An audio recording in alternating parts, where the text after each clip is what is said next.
starting. It's on air.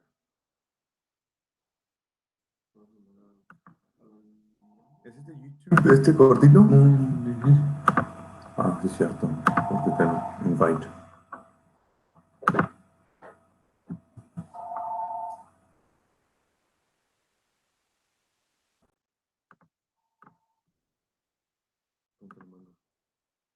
¿Tienes enlace? No, ya lo cerré de aquí. Ok.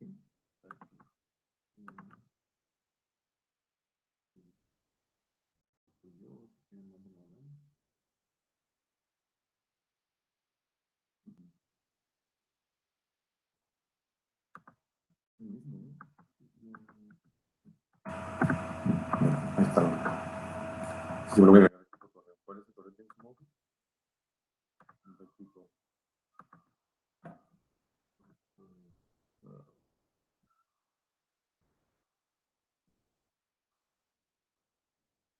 James.mulvey@hootsuite.com. Sí.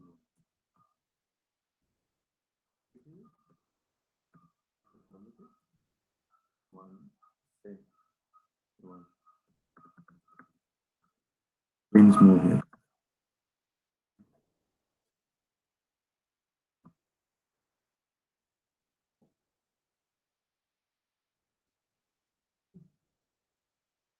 Comando V. Sí.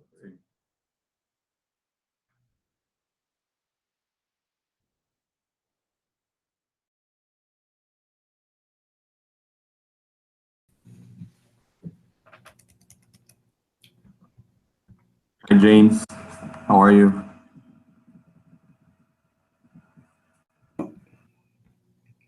Hear me now? Yes. Great. Hi, James. How are Good. you? How you doing? Good, good.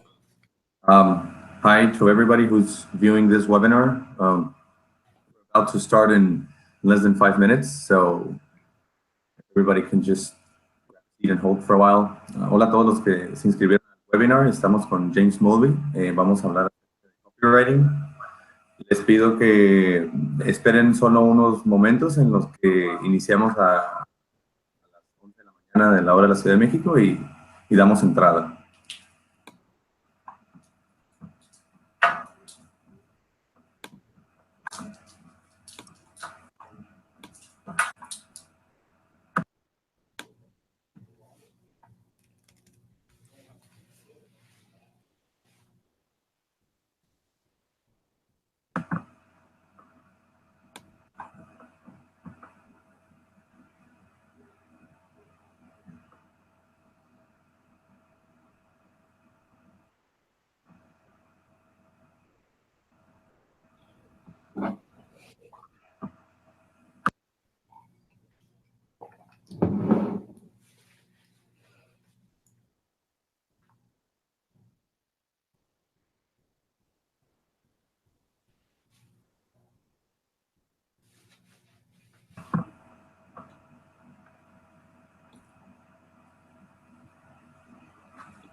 Pero voy a quitar.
James, are you there? Yeah. All right, so let's begin. Let's begin this webinar. I'll begin by giving an introduction to this event, and then we pass on to you. Sounds good, man. All right. Buenos días a todos. Gracias por asistir, los que están presentes. Mi nombre es Alan Miranda. Como vieron en la publicidad, nosotros estamos organizando un webinar gratuito para la gente de México, y nosotros tenemos una agencia de mercadotecnia en Tijuana y San Diego, y pues nos encargamos de promover negocios pequeños, pymes, startups, encontrar sus clientes por internet. Y bueno, esto lo hacemos con la finalidad de que ustedes pues puedan tener información relevante, actual, que puedan aplicar en sus negocios, o si hacen campañas de marketing para otras empresas, pues que puedan tener información. Y pues conocimos a James hace unos meses en una conferencia que hubo en San Diego, y pues nosotros también estamos organizando aquí en Tijuana un evento que se llama Tijuana Marketing and Beer. Entonces, bueno, como ese evento es local, decidimos hacerlo virtual, y pues le hicimos la invitación a James que diera un webinar de copywriting. James trabaja en Hootsuite. Él les va a platicar un poquito más de lo que hace, pero pues fue muy amable en compartir su tiempo, y pues démosle la bienvenida a James. Hi, James, how are you? Good, very good, very good. So I was just explaining what's the purpose of this webinar: to share information, best practices about how to do copywriting. And I told the audience, well, that you work currently at Hootsuite as the lead copywriter, and I would like to pass the microphone to you, and let us hear what you have to say. Give us a little bit about your background and what are you currently working on at Hootsuite. Sure, sounds good. I'm going to share my slides, so I'm going to click screen share if that's all right. No problem. Okay. To mute my microphone so you can have the stage. Sounds good. And just interrupt me if there's any technical difficulties. No worries. Let me see. Can you see this now? If you can't, just interrupt me. If not, I'll just start talking. So thanks so much for spending time with us this morning or this afternoon, wherever you are. As mentioned, I work at Hootsuite. Been there almost 3 years now, and before that I worked at a couple agencies kind of specializing in tech and SaaS. So I've done some work for Google, Intuit, kind of mostly tech brands is what I've specialized in. So at Hootsuite, I'm a lead copywriter, so I work on the brand team. And today I just want to talk about some techniques that I use in my job. So it's going to be a pretty practical webinar, and just talk about some recent projects that I've done at Hootsuite, as well as going to get into a little bit about positioning as a technique for selling your products and for differentiating your products and services. So I'll get into that at the end of the presentation. So it'll be pretty jam-packed. Hopefully you walk away with some useful stuff. So we already went through that. So I work at Hootsuite. If you're unfamiliar with Hootsuite, we're a social media management company, and we have a platform that helps companies sort of manage all their social channels and track ROI and launch contests and do a lot from one platform. So we have 15 million users, 8 offices, and 800 of the Fortune 1000 as customers. So I work on a pretty large team at Hootsuite. That's a picture of our office there in Vancouver, British Columbia, up in Canada. And so we have about 100-person marketing team. So it's a really fun environment, and there's lots of opportunities to learn, lots of smart people in the building, and always cool things happening. So in preparation, that's about me. So I'm just going to jump into stuff I actually use and copywriting tips. So in preparation for this presentation, I emailed in my mind, one of the best copywriters in the world right now. His name is Neville. You might have read his blog. He writes copy, I think it's Copy Class or Copy School with 2 Ks. And he works with AppSumo, Noah Kagan, kind of in that crew.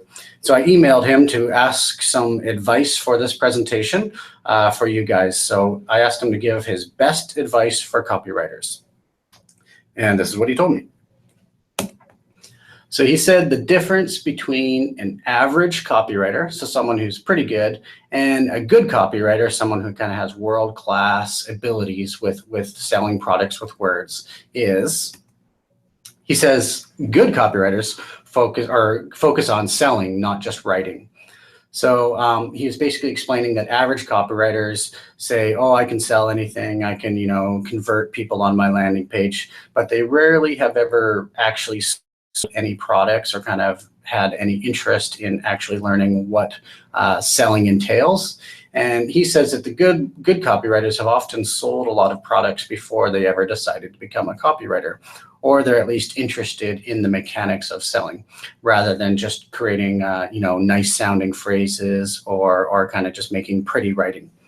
So diving into that further, Neville said that really, if you want to kind of make more money at copywriting or you want to kind of do better work, it's good to have 2 areas of experience.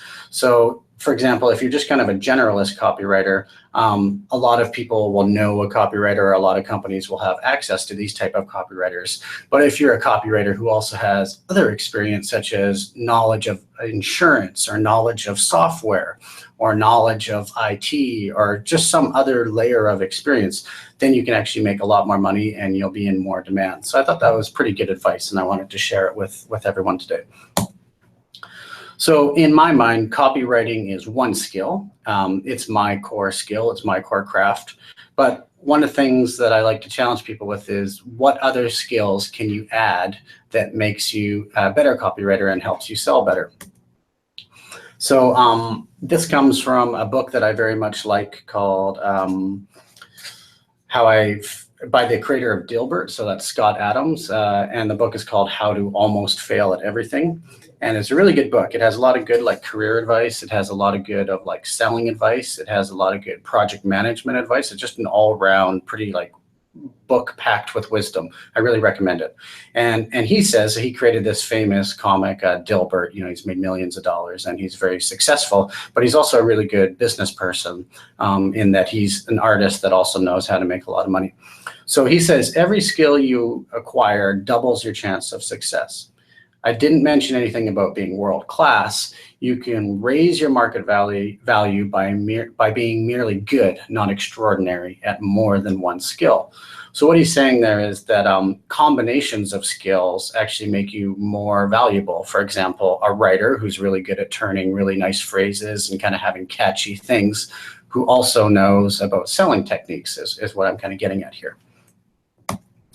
And my kind of challenge here is not to be a jack of all trades, though. You don't want to have 15, 20 skills. You want to find that complementary skill that amplifies your core strength.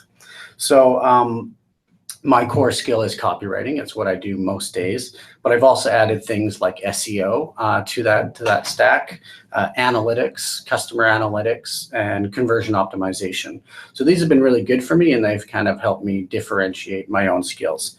And then recently I've been working on, public speaking, product marketing, and enterprise sales, which is kind of selling to large organizations. So this is really useful, and it's been something that's guided me through my career. So here's some good secondary skills I think copywriters should develop to go from average to good. And one is simply business strategy, knowing kind of bigger picture beyond just marketing, how decisions are made in companies, how, the boss of the company kind of thinks about things. And with that, you'll be able to have higher level discussions, and you'll be able to sell your services much better or work at better companies. UX and design, obviously important, especially if you work in technology. So you don't have to be a designer, you don't have to be a UX pro, but just kind of knowing those things can be really helpful in certain types of agencies. Another one is customer analytics, because you need to understand what makes people tick and why they would buy your product. So I really like that one. And sales tactics, just general sales knowledge, and also product marketing, which is kind of the more business side of marketing.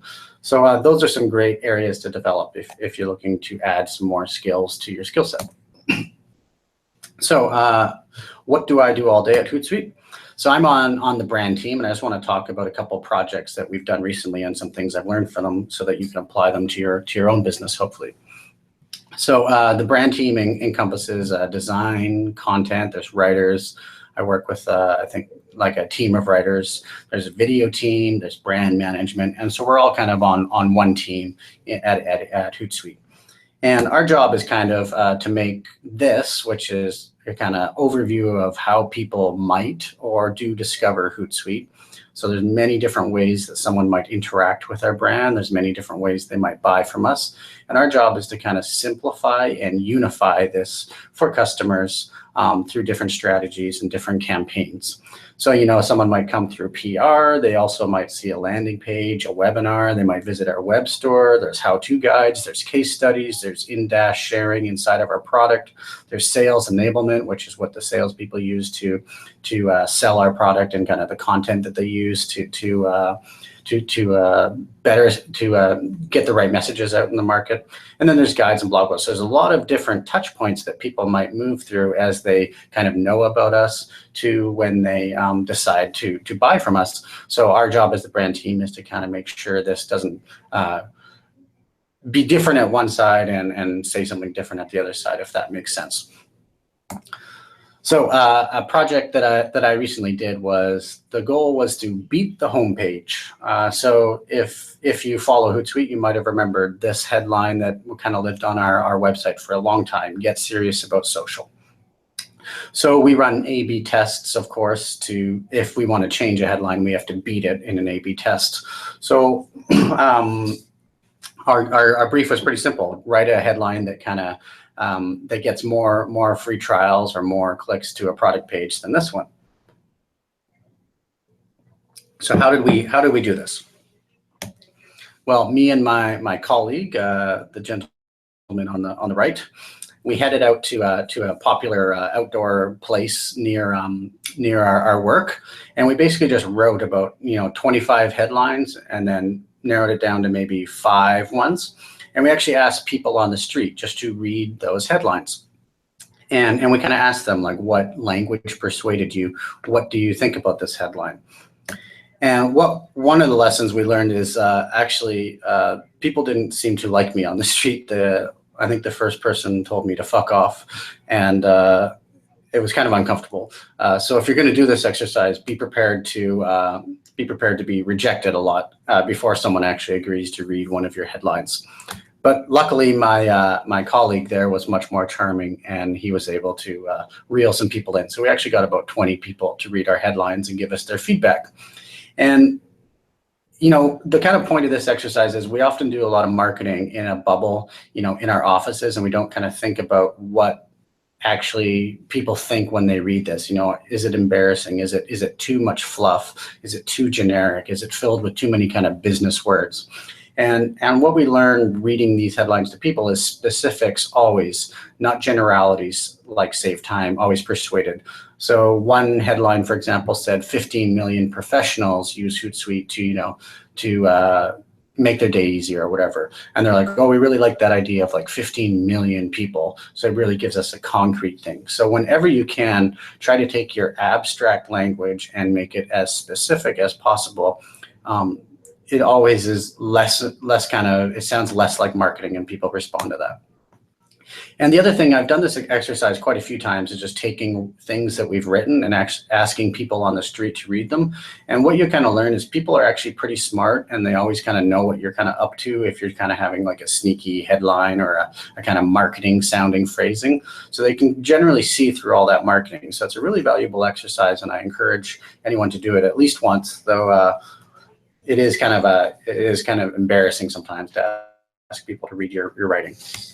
And that's why whenever I do this exercise, I'm always so struck about like reading things out loud to a friend that makes you not feel embarrassed. So if it sounds really like marketing, you need to start it again and write like a human and try to make it sound less like advertising. Kind of hide all your tricks. If you're writing a conversion piece that's like, download our free report for, profit busting tips or whatever, like that might like sound good and everyone thinks it's good in the office. But if you go and read it to someone on the street, they might be like, well, this just sounds like kind of like a scam or something like that. So it's really valuable, I find. So what headline won? So we kind of tested all the expert best practices for beating that homepage headline. We kind of tested these 3 big headline types. I'm not sure if you guys are familiar with this, but there's kind of 3 kind of big buckets of headlines you can write, and they work most of the time. So you have your benefit headline, like save time with social media. You have your competitive headline that's like use the tool that other companies use as their secret weapon, or beat your competitors. So it's something that kind of motivates people's competitive spirit. And then there's inspirational, maybe like 800 of the Fortune 1000 use Hootsuite. So that's kind of inspirational. Or maybe like MailChimp uses Hootsuite, so people want to be like those brands. So those are 3 types. I actually use them a lot. If you haven't heard of those ones, or you don't know that bucket, I suggest using those, as that's a good starting point. So we tested those in our test. We also added social proof. Everyone says social proof really matters. So we added 15 million professionals. We tried all these different things in our tests and kind of ran the test for a couple months. Then we also tested kind of like our different buckets of benefits that Hootsuite provides. One, saving time, ROI, productivity. So which one won? Unfortunately, it was actually a really boring one that won. It wasn't the competitive or the kind of benefit-focused ones. It was just like manage all your social marketing in one place. And this was the clear winner, both by click-throughs as well as like actually getting the right fit of customer for our business. So I guess the lesson there was like sometimes just like really simple stuff really works. And sometimes you can kind of overthink it. You think that you need to have some huge new way of writing or something like that. But sometimes just describing very plainly what you do can work. So that's what the data decided. I would have chosen a different one, but the people spoke. So anyways, that's kind of one thing that we did recently. I just want to go into now what I think are the elements of effective copywriting. And these are principles you can apply to basically any piece of copy you write, or anything that you're trying to do to get more leads and sales for your business. So I'm going to go through a definition, and then after that, I'll show you how to use this theory in your everyday marketing. So what is effective copywriting?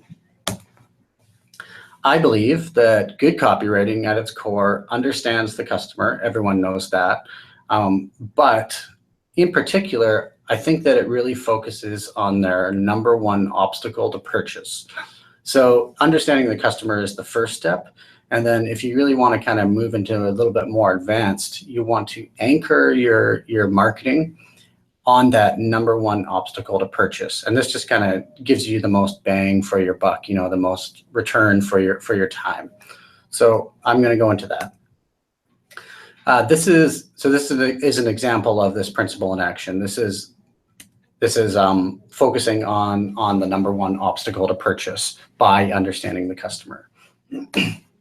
So this is a mobile, like a cell phone carrier in Canada that I use. They're called Kudo. And their thing is that they're cheaper than all the major providers. But as I evaluated, the cheaper provider, that invariably the question that comes up is like, well, why are they cheap, right? And the answer that most customers or most prospects would probably come to is that they have bad coverage, that they don't cover as much as the premium brands. And it's actually simply not true, but it's a persistent kind of obstacle to people buying from Kudo. Now, Kudo could have chosen many different things to put on their homepage, right? They could have, gone with a creative campaign. They could have talked about their price, but they're really smart in that they understand that the number one thing that probably prevents most people from buying them because they're cheaper is that they have bad coverage. So their whole website just kind of focused on this idea of like their network covers 99% of the population, and they really offer this really like persuasive walkthrough, and it's just like the big providers that you'd pay, you know, twice as much money for. And I use them, and it's actually true. That's totally fine. So this is just a good thing to remember the next time you're kind of doing a campaign, is sometimes just focus on that number one obstacle. And you do that by understanding your customers and what is kind of holding them back. Excuse me. So that's my number one thing. And then number two is good copywriting expresses the product's unique value. So for me, it's the emotional packaging. Like any writer can just summarize what a product is and what it does. But for copywriting, it's kind of like the packaging that goes with that kind of presents a kind of better version of the product and a better kind of reality that is more enticing. So an example of this comes from Slack. Not sure, I think a lot of people know about Slack by now, but they're a web-based chat kind of app. And their whole thing is that that they're not email. So whenever they're kind of talking about Slack, they're kind of like using that of email. And their personality has been very much admired and copied a lot because they're very fun and they're very like friendly and chatty.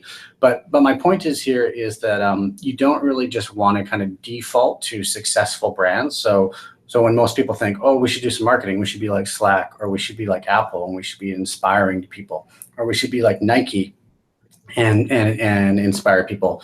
My point here is that you just can't copy this. Slack, intrinsic to their brand is that they can't be boring because email is boring. So if they were like a boring brand and they're asking you to spend all your time in their app and saying that it's so much better than email, it'd be a very weird kind of value prop because email is boring, right? So I guess my kind of point is here, what works for Slack doesn't always work for another product. For example, I don't want my bank to be chatty with me. I want them to fix their UI and make it easy for me to make check deposits. I don't want, my insurance broker to inspire me like Nike. I want them to maybe be like more trusting. Like I'm not going to buy a mortgage from a kind of goofy brand, probably. I probably just want them to be like professional and stuff.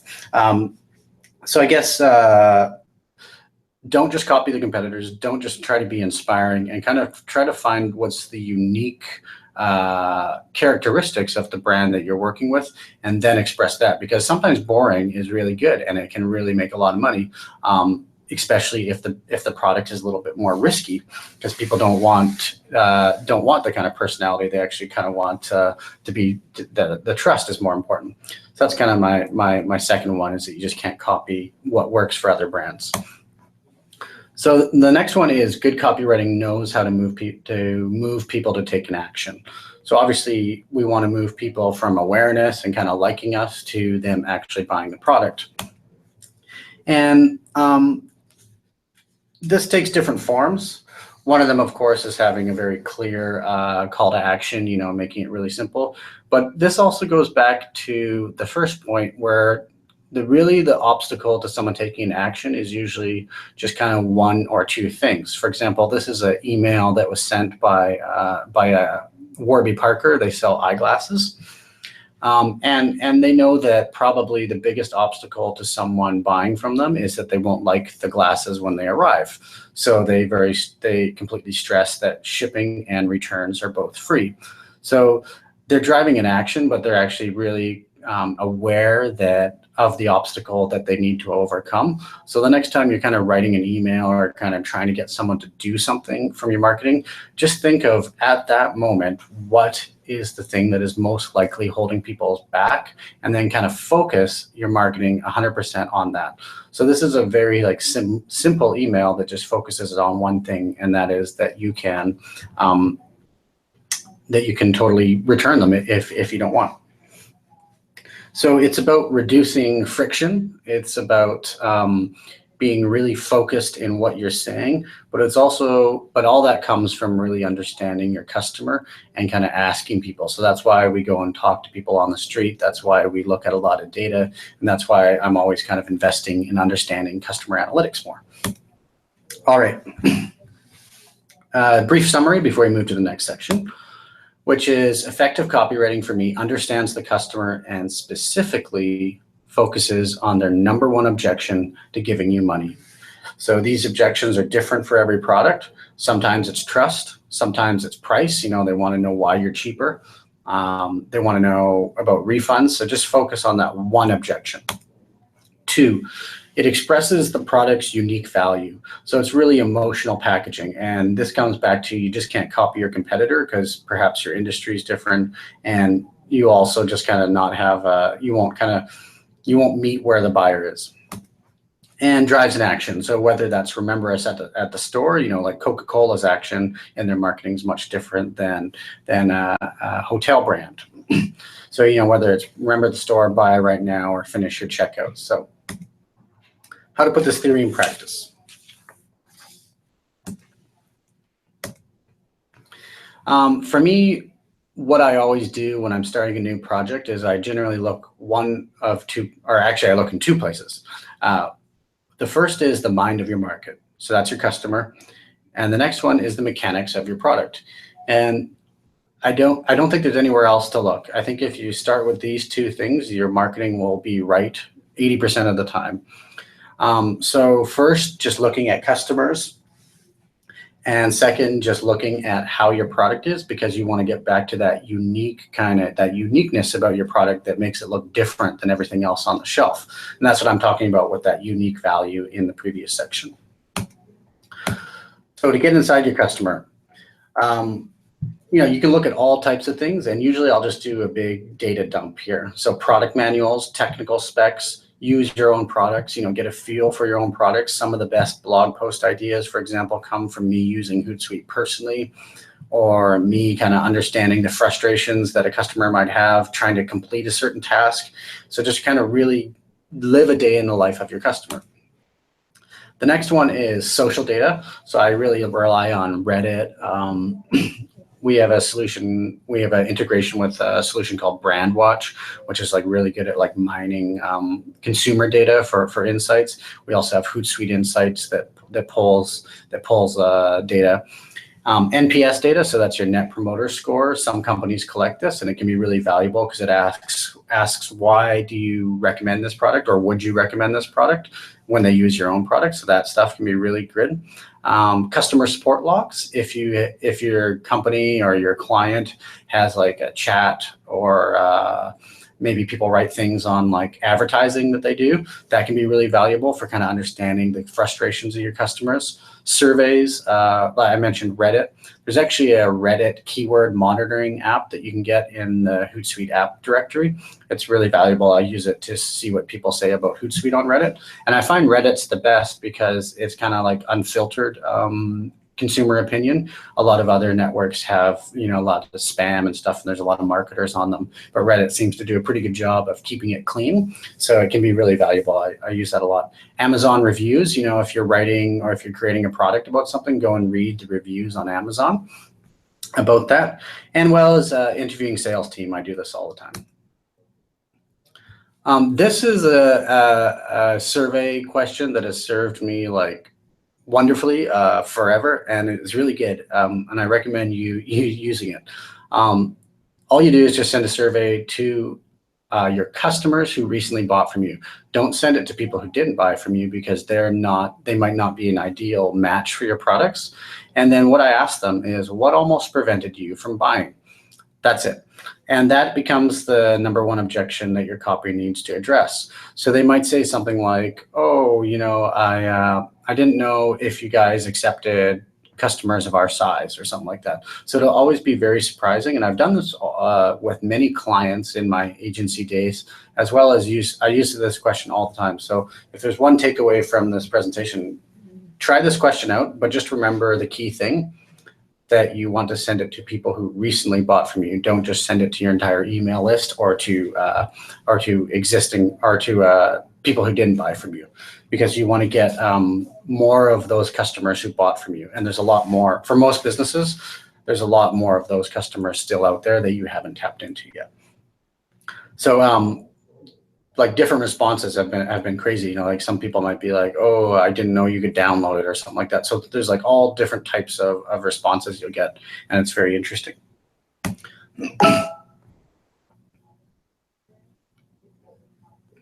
Next is showing the customer you can understand them by telling these 3 stories. So I'm just getting a message here. I'm just going to mute this.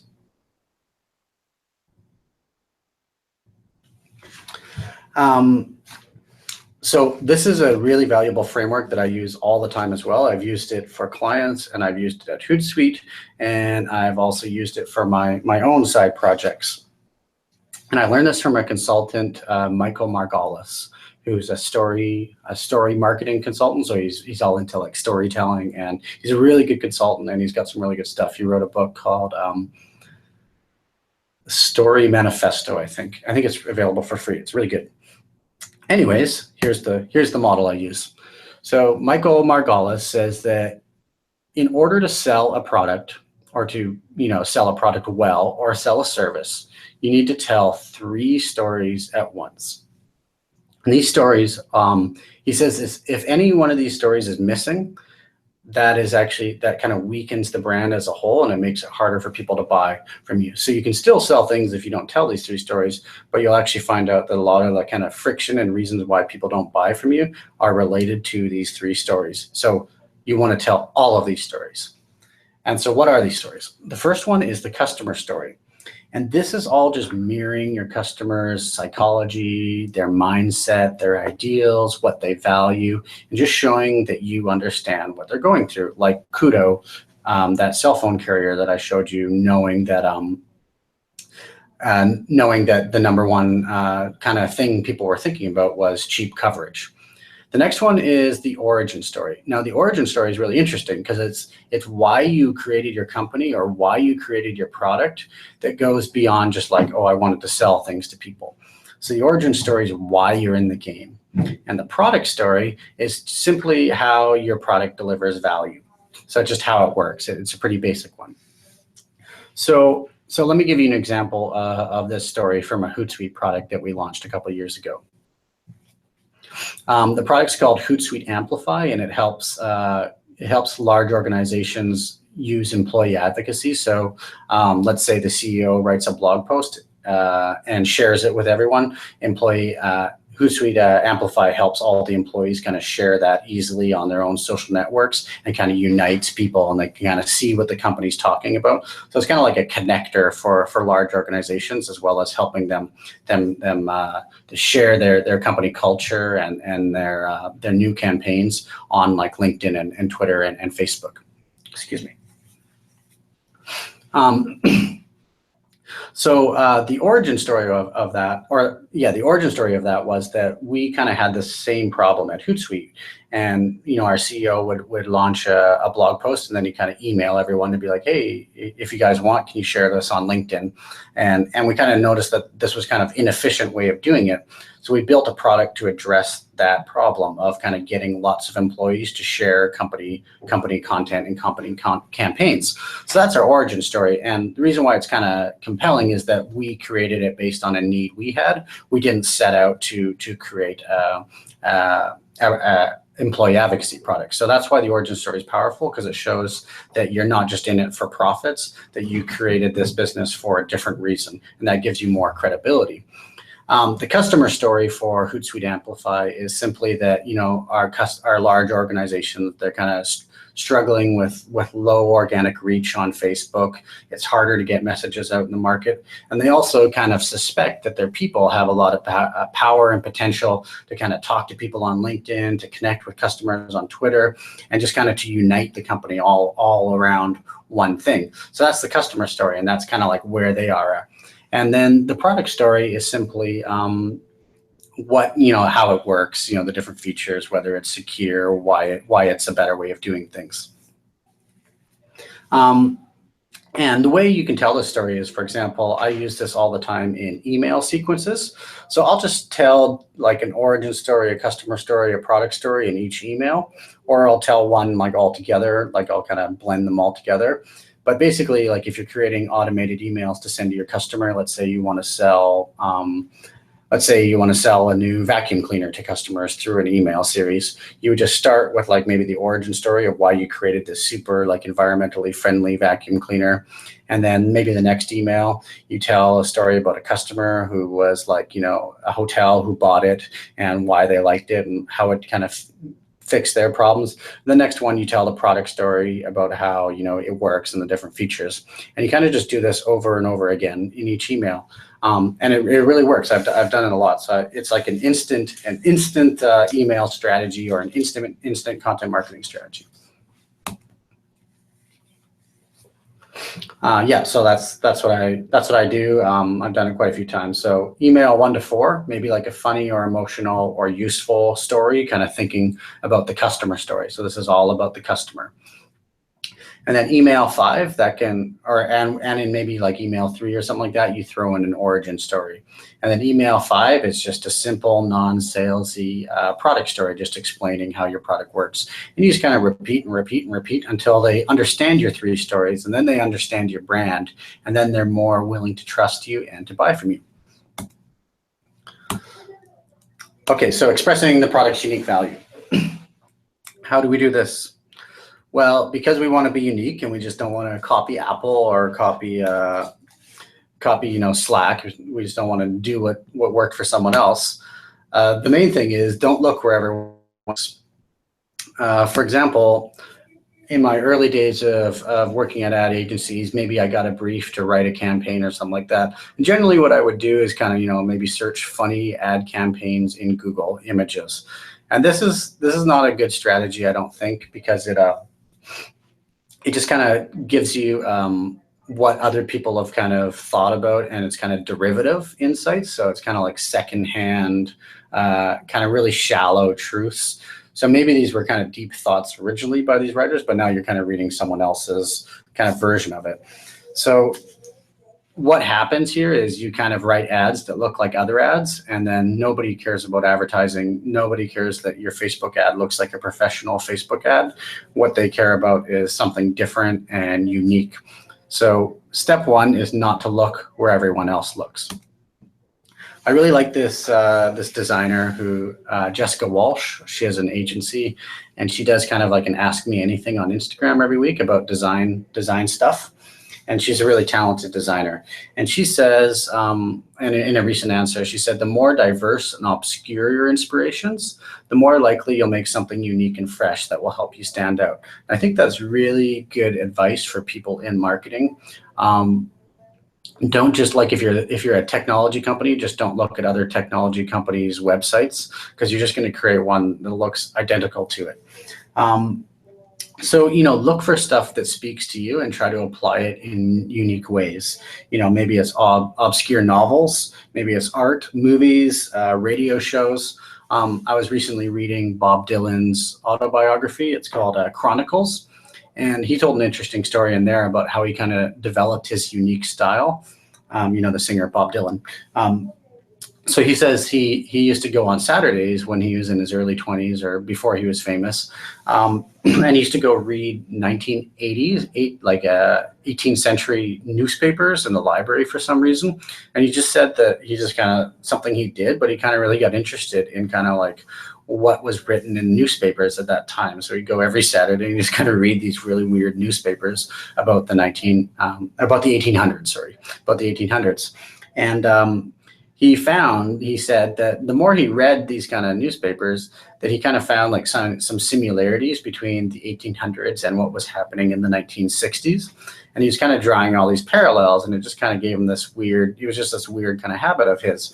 But he says what happened was that once he started writing songs about the 60s, he kind of had this archaic kind of language in him from reading all these newspapers. And that's what kind of gave him this distinctive, like modern, archaic style that he had. And everyone like felt it was really original, because he just wasn't like talking in the parlance of the day. It wasn't just like another pop song. It was kind of like this character from another world. And he said he credits like that was a huge part of it, that he just kind of, and it wasn't that he did that deliberately. He just kind of had that strange fascination, and he kind of nurtured it. So if you have a strange fascination, if you have a strange hobby or kind of interest. Maybe it's science fiction, or maybe it's something, you know, that not everyone else reads in marketing. Use that and kind of see if you can come up with some ideas with it. It might not be a direct inspiration, but it'll at least make your ads different and your marketing better. And a simpler trick than that I always use is sometimes when I'm working on a project, I'll go to a completely different industry and look to see what they're doing, and that usually helps as well. So for example, at Hootsuite, we do software. So I don't look at any software stuff, but I might go look to see what like a weight loss ad is doing, because that's a really competitive space. And usually if they like a good ad in weight loss is really hard because everything's been said, you know, lose fat or exercise more. So I kind of look for the kind of standout examples there, and then maybe I can get something completely different to my industry. So next one is also to do the opposite of your competitors. So the kind of the inclination is always to do the same as your competitors, to copy their ads or kind of steal some of their headlines. But a recent project at Hootsuite was we were going to do our Facebook and Instagram ads again. So they needed a refresh. So we wanted to create new paid ads for Facebook and Instagram. And we kind of looked at what was out there and for technology companies. And you can see there's a lot of similarities between different marketing companies. And we didn't want to look like all these other ads. And there's no judgment with these competitors. You know, I've created ads like this. It's kind of the easier ad to create. You know, you selling software, you put a computer, it's just something that happens. But for this one, for this project, we wanted to try something different. So we kind of made some different rules that helped us kind of approach different territory. One of the rules was no people. So most software ads have, you know, a smiling face, or they have a person looking at you happy. And we have a lot of these ads ourselves. Like I said, there's no judgment. It's just a state of the industry. But we said for these ones, no people. And then we also said, you know, another kind of trope or a cliche of software ads is these computers.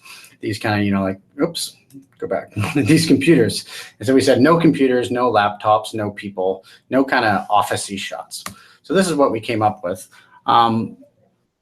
So we kind of like, our rule was that we could only film stuff that we kind of found around the office. So we wanted like everyday objects. And we also wanted them not to be so literal. So like in that one on the left, we have a dinosaur pulling a clock. It's kind of like being tied to your schedule, but it's not like obvious in an obvious way. And we kind of wanted that. We didn't want it to be kind of, because a lot of ads are like save time, and they actually show you maybe like a calendar of saving time. So we kind of wanted to stretch it a little bit. I think these look good. So we kind of like locked ourselves up in our video studio and just shot all these ads ourselves, and kind of found these objects and just kind of did little pairings. So I thought that was a good campaign. It's, you know, it's not like groundbreaking or anything, but at least it looks a little different than that. So this is what people will see coming down their news feed most days. And then they see something like this, maybe it helps them stop a little bit. So finally, ask them to act. My main tip here that I've really learned, and I really wish you to use as well, is what I like to call congruent CTAs. Congruent simply means what came before it, you do in the same way. So I find a lot of people, a lot of marketers, they kind of, maybe they're nice in a blog post, maybe they're nice in an email, but when it comes time to sell, you know, you get those like 35-page emails with like screaming at you and asking you to order. So people kind of really shift into like sales mode. And I think that you can really kind of stand out by just having congruent CTAs. So however you were in the email previous or in the marketing previous, you know, if you're nice and friendly, just have that in the CTA. This is an example of a product I personally sell. And, you know, like I don't even put a button in it because that's my kind of style is like really simplistic and it's not really fancy marketing style. So it's just like a text link. And that just goes straight to PayPal. I don't even send them to a website. So just like, you know, those aren't even like fancy bullets. So you can imagine if like, because I just write these people personal emails. So it'd be weird if I had like a really marketing looking email when it came time to sell my product, because I'm generally just writing them kind of like personalized emails that are just me talking to them. So I want to keep that congruent. you'll see that I don't even have like bullets. So you can imagine how this would look much more marketing if this was like a green button. These were like check marks. Maybe this is like a guarantee button. So it would just seem like it was something completely different, and it makes people not really trust it. So kind of what this kind of gets back to is, once you kind of know like conversion tricks and kind of like marketing tricks, you need to work on hiding those actually. And you need to kind of like tone it down and kind of obscure your persuasion tricks, because that makes it more persuasive. So the best salesperson, really, you don't know that they're selling to you. And that's what you kind of want to aim at. Okay, well, here's another example. So I use this meditation app called Headspace. Now, you're using a meditation app. It'd be kind of weird if they're like trying to get you to upgrade in a kind of spammy way. So some products really need soft sell techniques. So that comes back to kind of knowing what your product is, how people use it, and kind of being congruent. So this is their CTA in their app. It's just to continue your journey, subscribe at headspace.com. So you can imagine how annoying it would be if you're meditating and it's like, save $9.99 on your subscription, act now. So you really need to think about what you've done before and then make your sales fit into that, because it's a better experience and it builds more trust. Okay, these are three things I usually use to persuade people in campaigns. 1, show me. Just show me. You don't have to overcomplicate it. Just show the product, show the benefit that you're talking about. This comes from Powell Skateboards. They make skateboards, and the skateboard apparently is very strong and doesn't break. So, what's the campaign we can do? I'm sure they had lots of different ideas. And then some genius was like, what if we just run it over with a semi in slow motion? And, if you watch this video, you can probably find it online from Juice magazine. The skateboard just wobbles and it's very dramatic, but it doesn't break, and a semi runs over it. So, I mean, in terms of talking about like, do I believe that the skateboard is strong? Yes. They just showed me it instead of trying to take the long route out. And a lot of times when we're trying to be creative, we kind of get in the way of what we're trying to express. So you always need to make sure the concept or the kind of idea doesn't get in the way of what really matters. Next, be specific and factual. So this is for our product Hootsuite Amplify, and it's just a calculator that lets people calculate the impact of employee advocacy for their organization. So, just very simple, and this kind of specific and factual stuff really makes you stand out, especially on landing pages, because everyone kind of like, gets all crazy on landing pages and tries to tell you all about all their benefits and really kind of shifts into sales mode as well. So just being specific and factual can really stand out. Next is double down on trust. So I've done consulting with clients, and one client I work with is a franchise in the financial services industry.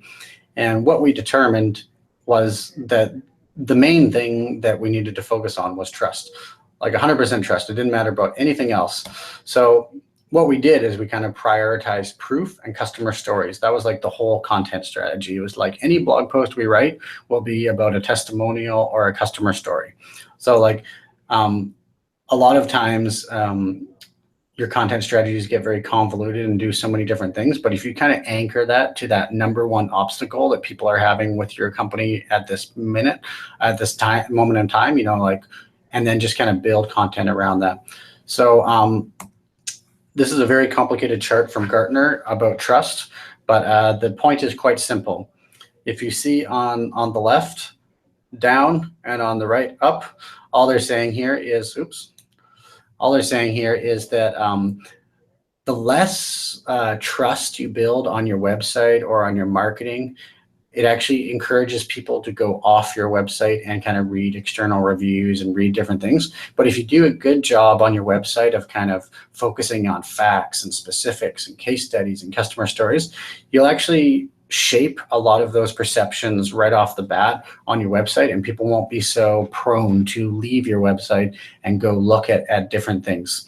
So this is really important for that financial service client that I mentioned before, of them kind of shaping the kind of how people thought about their brand early on the website.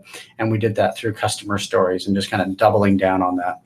So the key point here is when buyers don't trust you and you haven't built trust through your marketing, they will turn to external resources to validate your claims. But if you provide case studies and data points on your own website, they actually won't go to those external sources. And why is that important? It's because you can tell a better story and a stronger value prop on your own website than you can if someone's just reading maybe Google app reviews or things like that. So how to increase trust? One, make customer stories a key strategy. If you're a marketing agency, probably the number one obstacle of someone buying from you is a lack of case studies. If you're a rental company, like maybe you're renting out cabins or something like that, probably things related to how it looks, whether it was clean, whether guests like it, that's number one. So really, for most businesses, I'd say, especially for small businesses and kind of unknown brands, customer stories need to be doubled down and tripled down on. Next is sales enablement. So if you're at a larger company, or if you work with a client that has a sales team, kind of arming your sales team with the data and customer stories they need to back up the claims that marketing makes can be very powerful. And finally, influencer relations. So your prospects are always turning to influencers and peer communities for recommendations. So you need to be saying good things about them. So if you've kind of done a lot of work with customer stories, maybe the next one is to build better relationships with those influencers. And it can be very powerful, just having maybe 5-10 blog posts in Google that are positive about you with an influencer who has a lot of sway can really help. So speaking about content strategy, I guess, for a second, is my advice is really to hammer one type of content. So one of those types of content that we talked about.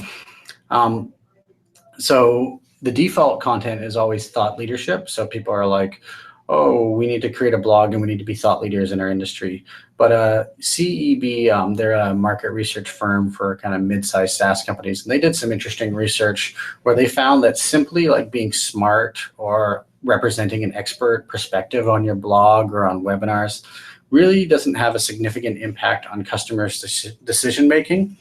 Instead, you really need to teach people something new about their business and give them new insights and provide a compelling reason to switch. So I guess my challenge here is to kind of don't just default to thought leadership, but instead think about that obstacle of why people aren't buying from you, and then use your content to address that, rather than just kind of expecting that if you're smart online or you provide expert opinion that it'll directly influence purchases. So this is from Altimeter. They're a really good research firm, and they kind of have these different types of content. So I suggest just focusing on one of these types of content. So they have one called content as presence. And this is kind of drive traffic, get noticed content. Red Bull, GoPro, this is kind of the default strategy that most brands do online because they need to have presence and market share. But it might not be right for your business. Next is content as a window. So these are videos, demos, customer stories. This is not really measured by traffic, but it's, do people trust us and our products? So in that example of that financial service client that I mentioned, we were really focusing on content as a window, not content as a presence. And because we had limited resources, we just kind of focused on that one type of content in our strategy instead of kind of spreading different ones. And last, content is currency. So if you do want to do thought leadership and you want to kind of represent a smart perspective, this is kind of this type of content. So research, data, reports, white papers, and it's kind of measured by, do people consider us because of our expertise? For example, an accountant would want to send maybe research every year to the large firms about different changes in taxes. So that can be an effective strategy in that way. Hope that makes sense. I'm going to take a little breather here and then get into positioning. So those were just some techniques that I use. It's not really a unified theory of copywriting or anything, but it's just some things that I find useful and that I apply regularly. And I want to end the last 10 minutes or so just talking about positioning, because positioning is extremely important for copywriters, as well as for making sure that customers understand the difference between your products and the other options they have. So I'm not sure if everyone in here knows a lot about positioning. You've probably heard it mentioned a few times, but it's kind of like a really simple concept and really hard to do. And I've kind of invested a lot of time trying to understand it, and will continue to do so, but I'm still working my way through it. But in general, positioning is why people should choose you over your competitors. So positioning is not your tagline or your brand campaign or your creative message, but it's really the position you want to hold in the mind of the market. Now, that position can be different things. For example, you want to be known as the biggest. So you're the biggest agency in town, or you want to be known as the most kind of the boutique kind of hidden option that smart people choose. You're the kind of underdog option, or maybe you want to be known as the most expensive property rental, or you're the value brand. So just these different positions that you want to hold in your mind in your market. And the kind of key there is that people kind of know why they would choose you over a different competitor. So what you don't want is kind of sameness with all those competitors, and you don't want to kind of just mirror your different competitors, because then choosing a product becomes very, very, very hard. So positioning is the single largest influence on the buying decision, because it actually answers the question of why should you buy us versus the other options you have on the shelf. But a key point that people miss is you can't position in a vacuum, and this is particularly challenging for tech companies, especially if they invent like new categories, because you kind of need a category and choice in order for there to be a position, because positioning is that you want to hold some kind of idea or place in the mind of the market. So if it's like a brand new category, like some of the challenges in AI, maybe with analytics or something like that, people don't really know where to place it. Like, is this like Google Analytics? Is this not? So it can be challenging in tech. So elements of strong differentiation. Here's what I think makes a strong differentiation. 1, is it rooted in a real and measurable market trend? So a lot of like tech companies will kind of make up like, oh, we're in the customer revolution, or we're in the, these different everything's a revolution. But you need to make sure that trend that you're talking about is actually real and not something you wrote on a whiteboard. For example, the sharing economy that Uber and Airbnb talk about, that is 100% real. That's a measurable market trend. Hootsuite, we talk about the social revolution. That is also 100% true. People are using social media. 10 years ago, they didn't use social media. It has changed things dramatically in our culture. So that's like a real measurable market trend. So you can't create a market trend. You can only harness and ride that wave. Next, is it based on a competitive advantage that is hard to replicate? So you want to provide a reason for people choosing you over your competitors, but sometimes these are kind of simple features that your competitors just like copy in a couple months. So you want to make sure that it's an advantage that's really hard to replicate. And I have an example of this in the final slide. Next, do customers actually value this differentiation? So sometimes we get so caught up in being different that we forget that it doesn't matter unless the customer values that difference. For example, maybe people care about an eco-friendly soap, like an environmentally friendly soap, but maybe they don't care about an environmentally friendly vacuum or something like that as much, or maybe so different differences don't matter as much in different categories. Like if you're an environmentally friendly marketing agency, that might be weird. So the basics of what is positioning. If you remember anything about being different and kind of giving your competitors or giving your customers a reason to choose you over your competitors, remember opposites. Positioning is all about opposites. And that's what I was saying, like the kind of default strategy is to copy your competitors. But what that actually does is it confuses your customers because all the choices look the same and there's no kind of opposites for them to choose from. So what's an example of this? I'll give that in a second. Strong positioning helps a buyer rationalize their choice. So that's why opposites are so important. So it's picking one product over the other. I forgot I had that slide. So let's move to the next one. So there's two ways to do this. First, you need to establish sameness in a category so people know, what the hell you're talking about.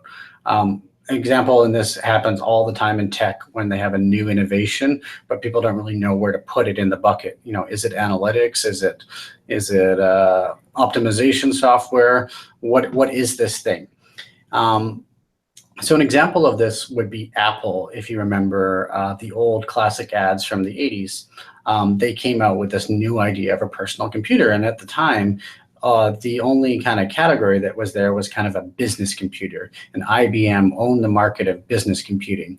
And so computers were kind of like this very impersonal thing that you used at work, and it was all about conformity, and it was all about computers being a business tool, not a tool of creative expression, which they are now. Like the idea of the DJ up there with his computer with the Mac logo spinning is like Steve Jobs' ultimate dream, that people are using these computers for their individual freedom rather than just as calculators at work. So Apple was very smart by kind of establishing themselves first in this computing category. So they didn't like go full out and kind of say they're a new thinking machine. They said, no, we're a computer and we're related to IBM. But if you remember their famous ad, 1982, they have this girl come in and kind of smash the corporate conformity. So they really established themselves as completely different from their competitor. But the key point I want to make here is that they still put themselves in that bucket so that you could understand their difference. So IBM is boring, it's monolithic, but it's also computers. Apple is fun, it's free, it's the future, but it's also computers. So this is really simple to understand, I think, especially with examples like Apple's IBM ad, but it's really hard to do well.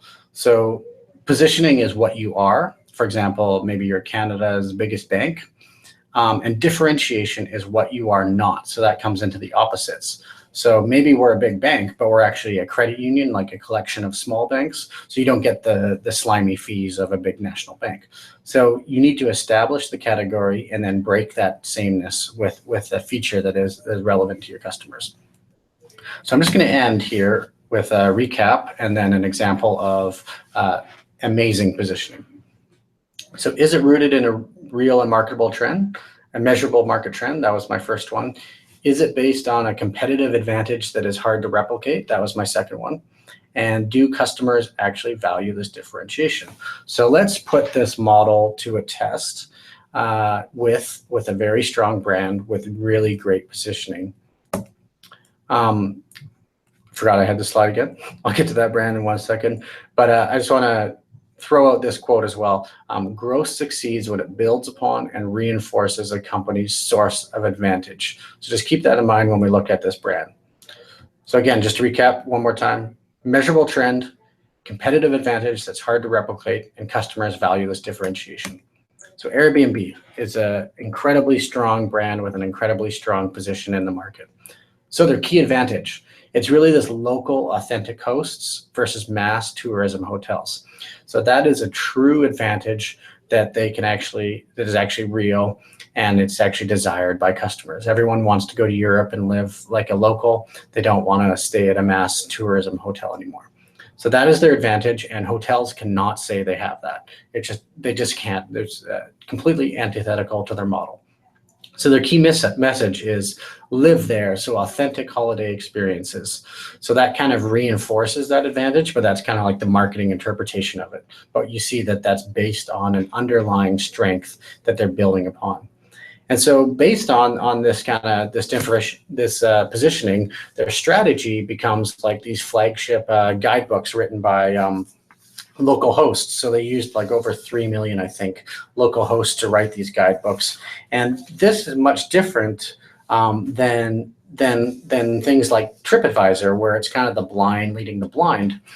So it really differentiates them as well. So these are local people giving you advice, not tourists giving you advice. And it helps to even further differentiate Airbnb versus their competitors like TripAdvisor. And is this based on a real and markable trend or measurable trend? Absolutely. Like the sharing economy, consumers are definitely wanting these local experiences versus mass hotels. So it 100% is mapping to something going on in the market. And is it hard to replicate? Absolutely. Like their localization, their network of independent people renting out their houses, 100% hard to replicate. And they have a massive head start in the space. So, you know, like a local big hotel like Hilton can't say live like a local. That's Airbnb's thing. And finally, is it something that customers value? 100%. You know, this is what people want. So that's just a good example of positioning in action. And it just comes back to those three things. One, it's based on something real. Two, it's something that customers value. And three, it's building a defense around something that is hard for competitors to replicate. So that's all I got for today. If you want more resources, I got a link there to Hootsuite Academy, which has tons of free training on social media fundamentals. There's lots of great courses there. The team sits right behind me and they're always creating good stuff. So you can go there and kind of boost your social media knowledge. If you have any more questions, you can just reach out to me directly on Twitter at James Mulvey. So at James Mulvey on Twitter, or you can reach out on LinkedIn too as well. That's fine. All right. Thank you so much.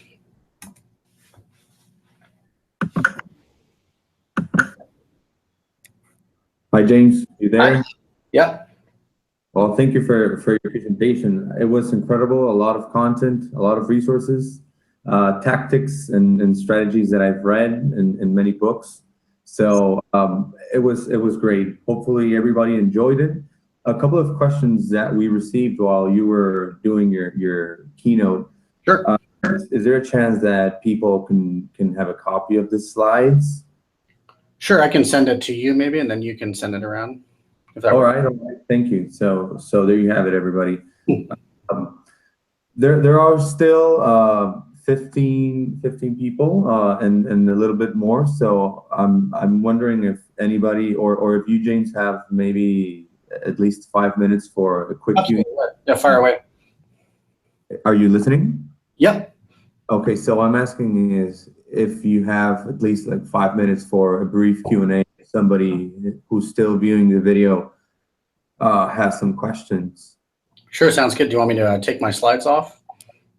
Yes, please. Okay, so let me switch back to Spanish. Para aquellos que siguen todavía viendo el video, James va a estar con nosotros unos minutos más. La manera en la que nos pueden preguntar es a través de nuestra página, escribiéndonos al Messenger, o dentro de la misma aplicación está una caja abajo de comentarios. Entonces, cualquiera de las opciones, pues vamos a dar unos minutos o el tiempo en lo que ustedes pueden escribir, y también para respetar el espacio de James y que pueda continuar con sus actividades. Entonces hacemos una pausa para ver si alguien de ustedes tiene alguna pregunta. Si no, pues damos cierre al webinar.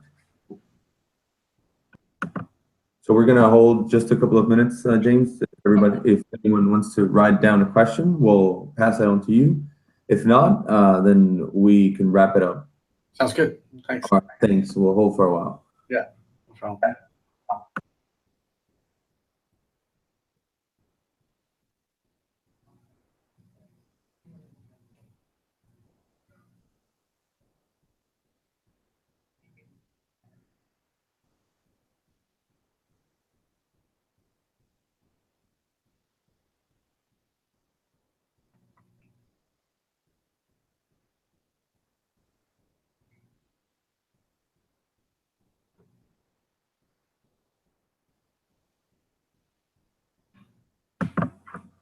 So while we wait, James, a quick question. So what are your plans for today after this webinar?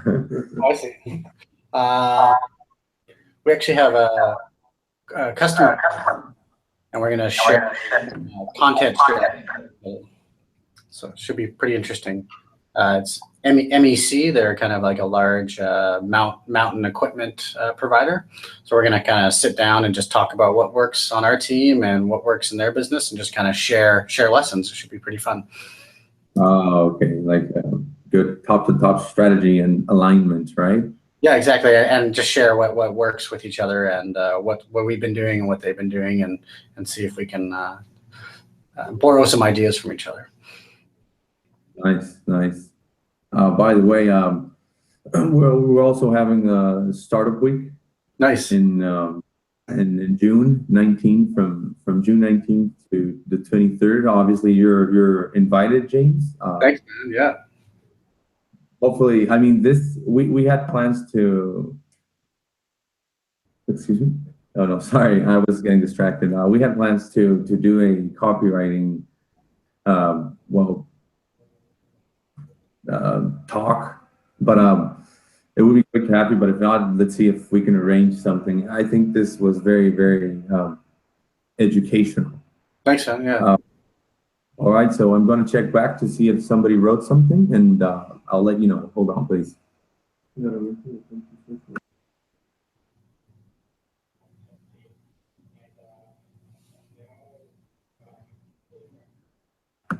All right, James. So someone is asking if you can repeat the books that you mentioned during your presentation. Yeah, I believe I mentioned How to Fail at Almost Anything was the kind of career advice book by Scott Adams. So How to Fail at Almost Anything. And that's the creator of a comic called Dilbert. And it's just got that was the kind of one with it's a very general book. It's not really about marketing. It's just about like a lot of wisdom topics. I believe I mentioned a study by Gartner. So that was just on differentiation by Gartner.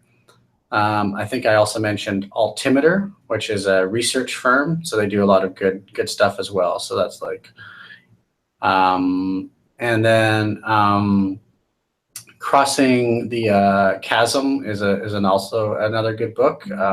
I use some stuff from there and there. And then I think it was just Bill Barnett. He's like a strategist. I think I just pulled that off his website, so there wasn't a book in there. I'm trying to think of any other ones I mentioned. That might have been it. Okay. Thank you for that, James. So I think to wrap it up, I would like to share or again mention to everybody the resources that James shared, the Hootsuite Academy. And thank you, James. Thank you for everything. I would just like to wrap it up in Spanish. And Sure, yeah, go ahead. Do your thing. Bueno, pues muchas gracias a todos los que se quedaron. Les vamos a compartir contenido, un listado de herramientas que ustedes pueden probar para implementar estrategias en video, por Facebook o cualquier otra red social. Agradecerle a James Mulvey su participación. También recordarles que para aquellas personas que están en Tijuana, el próximo viernes 24 de marzo vamos a tener un evento de nuestra serie de eventos llamada Tijuana Marketing and Beer, donde va a venir Austin Whitaker, que es el fundador de Startup San Diego, para explicarles pues, cuáles son las métricas que tienen que conocer para que puedan escalar su negocio. Muchas gracias por haber asistido, espero que sigamos en contacto y bueno, atentos para próximos webinars, contenido que estemos publicando para ustedes. Muchas gracias, hasta luego. James, thanks again for being our guest at this webinar. It was pretty successful. People from across the country opted in from end to end. So it was a broad audience, but everybody responded very well. Thank you. Anything that you would like to add or to wrap up this intervention with us? No, I hope to have a beer with you guys again soon sometime. And if anyone's ever in Canada, stop by Hootsuite's offices and I'll give you a tour and we'll grab a drink. All right. Well, see you in San Diego or in Canada. Or in Canada. All right. James, talk to you later. Thanks. See ya. Bye.